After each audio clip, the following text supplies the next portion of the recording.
सुरक्षा सखी पहचान बैच लोकार्पण। दांडी यात्रा की स्मृति में आज ये शांति यात्रा है। सीएम गहलोत इस शांति यात्रा में शामिल होंगे। सुबह 8:30 बजे ये शांति यात्रा निकाली जाएगी। जवाहरलाल नेहरू मार्ग से गांधी सर्किल तक यात्रा निकाली जाएगी। महिला सुरक्षा सखी पहचान बैच लोकार्पण कार्यक्रम में शामिल होंगे सीएम। और ज्यादा जानकारी के लिए जयपुर से हमारे संवाददाता हरिनाम जुड़ चुके हैं। हरिनाम, 8:30 बजे शांति यात्रा निकाली जाएगी जिसमें सीएम गहलोत शामिल होंगे। अहम जानकारी, पूरी जानकारी।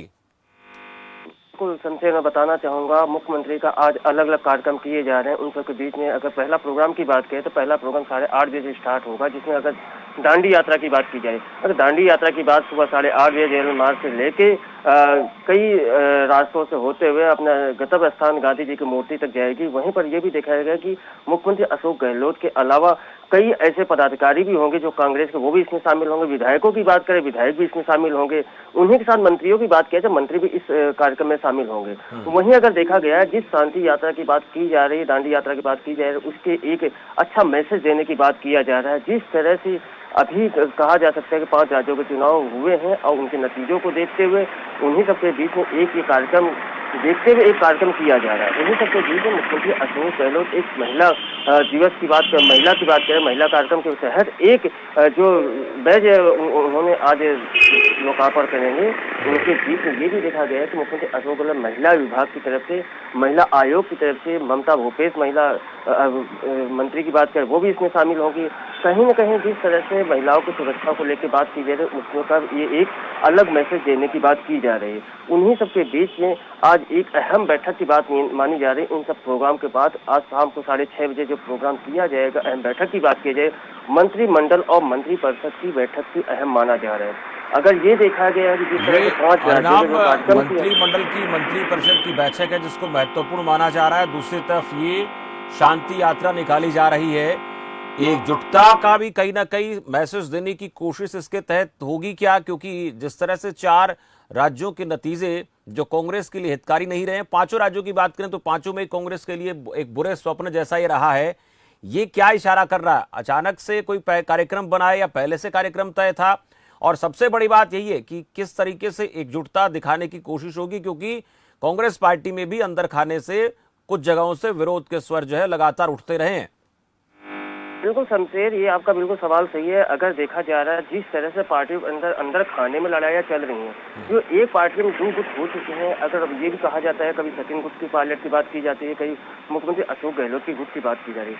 कहीं जिस तरह से गुटों की बात चल रही है, उन गुटों को देखते हुए एक जाजम पहनाने की प्रक्रिया की जाएगी। और ये ऐसे कार्यक्रम किए जा रहे हैं जिस पर अगर जो विधायक नाराज थे, जो चेयरमैन नाराज है, उन सबको एक ये कार्यक्रम के जरिए संदेश दिया जाएगा कि राजस्थान के जो नेता है, राजस्थान के विधायक है, वो अभी किसी से नाराज नहीं है, एकजुट है। एकजुटता की बात की जाएगी। कहीं न कहीं जिस तरह से 5 राज्यों के चुनाव के नतीजों के ऊपर देखा जा रहा है, जो कार्यक्रम की बात की जाए, दांडी कार्यक्रम की बात की जा रही है। दांडी कार्यक्रम पहले से एक कार्यक्रम करने की प्रक्रिया की जा रही थी और ये 2 महीने पहले से कार्यक्रम चला आ रहा था। उन्हीं सबके बीच में जिस तरह से नतीजों का कार्यक्रम आया है, राजस्थान में कांग्रेस पार्टी एकजुटता दिखाने की बात की जा रही है। क्योंकि जिस तरह से 5 राज्यों के चुनाव हुए हैं, उन चुनाव के बाद अगले वर्ष अगर 2023 की बात की जाए, 2023 में राजस्थान का भी चुनाव है। राजस्थान के चुनाव को देखते हुए कहीं न कहीं जो अंदर खाने में लड़ाइयाँ चल रही थी, अंदर खाने को सपाट करने, पूरा करने के लिए ये एक कार्यक्रम करने की बात। ये अहम इसको मान सकते हैं हरिनाम, और इस पर भी आप नजर बना के रखें कि इस यात्रा में कौन कौन लोग शामिल हो रहे हैं, कितने विधायक यहाँ पर मौजूद रहते हैं, कितने मंत्री यहाँ पर रहते हैं, और कौन सा खेमा इससे अपने आप को अलग थलग करता है, इस पर भी नजर बनाकर रखें। आपके पास लौटेंगे। बहुत शुक्रिया इस जानकारी के लिए। तो हरिनाम हमें अपडेट दे रहे थे। आज खास क्या है? जेलन मार्ग से गांधी सर्किल तक यात्रा निकाली जाएगी। महिला सुरक्षा सखी पहचान बैच लोकार्पण कार्यक्रम में शामिल होंगे सीएम। दांडी यात्रा की स्मृति में आज ये शांति यात्रा है, लेकिन इसका कार्यक्रम पहले से तय था। पर महत्वपूर्ण ये कि 5 राज्यों के चुनाव के नतीजों के बाद अब कांग्रेस पार्टी राजस्थान में किस तरह से एकजुट नजर आती है, इस पर भी निगाहें बनी रहेंगी। एक और विशेष आपको बता दें, जयपुर से मंत्रिमंडल मंत्रिपरिषद की आज महत्वपूर्ण बैठक है। यह खास आज रहने वाला है। मंत्रिमंडल मंत्रिपरिषद की बैठक सीएम अशोक गहलोत की अध्यक्षता में बैठक होगी। शाम 6 बजे सीएमआर में ये मंत्रिमंडल मंत्रिपरिषद की बैठक है। बैठक के लिए जा सकते हैं। कई अहम फैसले बैठक में, कई महत्वपूर्ण फैसले लिए जा सकते हैं। मंत्रिमंडल मंत्री परिषद की आज ये महत्वपूर्ण बैठक, जयपुर से जानकारी। सीएम गहलोत की अध्यक्षता में बैठक होगी और बैठक में कई महत्वपूर्ण निर्णय लिए जा सकते हैं। चलिए, हरनाम सिंह लगातार मेरे साथ बने हुए, एक बार फिर से उनके पास चलेंगे। हरनाम, जैसे कि हम बात कर रहे हैं, मंत्रिमंडल मंत्री परिषद की भी आज महत्वपूर्ण बैठक है। शाम को खुद गहलोत इस बैठक की अध्यक्षता कर रहे हैं और जैसे कि हम चर्चा कर रहे थे, 5 राज्यों के नतीजे महत्वपूर्ण है, उसके ऊपर मंथन आज हो सकता है और साथ साथ आने वाले दिनों में राजस्थान में चुनाव भी हैं, तो क्या दृष्टिकोण रहेगा, ये बहुत अहम रहने वाला है। क्या जानकारी इसको लेकर आपके पास पूरी है? नाम बिल्कुल शमशेर, जिस तरह से 5 राज्यों के चुनाव के नतीजे आए हैं उन सबके बीच में ये आज एक अहम बैठक बनाई जा रही है। उन बैठक की बात किया जाए तो जितने भी राजस्थान के विधायक की बात की जाए, मंत्रियों की बात की जाए, या आदि जो नए नवनियुक्त चेयरमैन बनाए गए हैं, अध्यक्ष बनाए गए हैं, महिला आयोग के अध्यक्ष बनाए गए, उन सबको इस एक बैठक में बुलाने की प्रक्रिया की जाएगी और एक मंथन भी किया जाएगा कि 5 राज्यों में किस तरह से कहां पर गलतियां हुई। जहाँ तक ये देखा गया है कि अगर राजस्थान की बात करें, राजस्थान के पंजाब के प्रभारी थे वो हरीश चौधरी जी थे। हरीश चौधरी के निर्देश में चुनाव लड़ा गया था। और वहीं अगर देखा गया था उत्तराखंड की बात करें या उत्तर प्रदेश की बात करें, अगर उत्तर प्रदेश की बात किया जाए तो उत्तर प्रदेश में जिस तरह से राजस्थान के करीब दर्जनों विधायक कांग्रेस के लगाए गए थे, उनके निर्देश में भी ये देखा गया कि 2 सीटें लाने के बाद भी आज ये देखा जाएगा कि राजस्थान के जो विधायक है, जो मंत्री हैं, उनमें कहाँ गलती आई थी और फूट का किसके ऊपर ठीकरा फूटेगा, ये भी देखने को सामने आएगा। क्योंकि ये अहम जो बैठक मंत्रिमंडल की देखी जा रही है, मुख्यमंत्री अशोक गहलोत अपने हाथों में लिए हैं।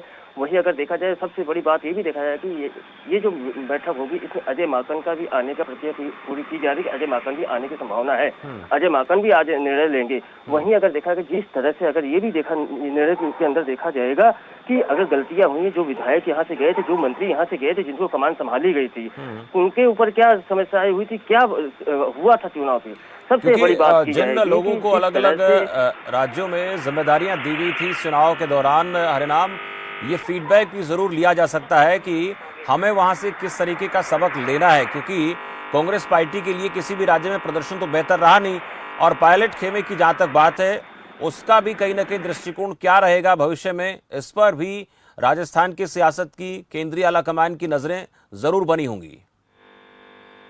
बिल्कुल, ये भी देखा गया था जिस तरह से उप मुख्यमंत्री सचिन पायलट की बात की है। सचिन पायलट जो प्रचारक थे, प्रचार भी किए थे क्योंकि उनको अहम भूमिका भी दी गई थी। वहीं अगर अहम भूमिका की बात की जाए, जिस तरह से सचिन पायलट पंजाब की बात किया जाए या उत्तर प्रदेश की बात किया जाए, उत्तराखंड में भी प्रचार प्रसार किया गया था, उनमें एक अहम भूमिका भी थी सचिन पायलट की। वहीं अगर देखा जाए तो मुख्यमंत्री अशोक गहलोत एक ऐसे मुख्यमंत्री थे क्योंकि बजट पेश होने की वजह से वो किसी भी कार्यक्रम में प्रचार प्रसार भी नहीं कर पाए थे। कहा जा सकता है कि पूरे चुनाव प्रसार में वो एक पंजाब में एक प्रचार प्रसार करके आए थे, एक मीटिंग करके आए थे, उसके अलावा मुख्यमंत्री अशोक गहलोत भी कहीं नहीं जा पाए थे।